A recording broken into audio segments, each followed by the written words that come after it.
तेच सिनारिओ आज पण जीवित आहे. आपण पहलगाम मध्ये बघितलेलं आहे.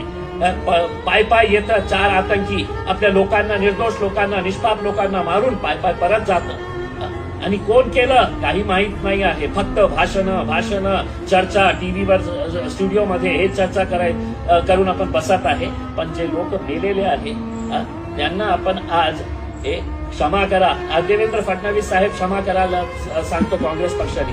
काँग्रेस असू द्या, भाजप असू द्या, राष्ट्रवादी असू द्या, कोणत्याही पक्ष असू द्या, त्यांच्या घराच्या लोकांच्या समोर तुम्ही जाऊन त्यांच्या डोळ्यामध्ये बघून हे सांगू शकता का की नाही तुम्हारे घर का बच्चा मरा था, हमको मालूम नहीं किसने मारा है करके, अब भूल जाओ, आप सब प्रक्रिया को भूल जाओ. हम सिर्फ कांग्रेस वालों से तो माफी मंगवाएंगे, कांग्रेस वाले कहेंगे की भाजप वालों से हम माफी मंगवाएंगे.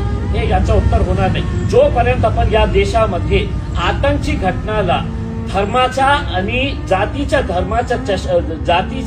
चष्माच्या दृष्टिकोनातून आपण बघणार, तोपर्यंत आपल्याला न्याय मिळणार नाही. अशाच प्रकारचे निकाल येत राहणार, चर्चा होणार, पुन्हा एक घटना होणार, 20-20 वर्ष थांबावं लागणार आणि तेच तसंच प्रकारची प्रक्रिया आपण करत बसणार आहे. टीव्ही स्टुडिओमध्ये चर्चा करू.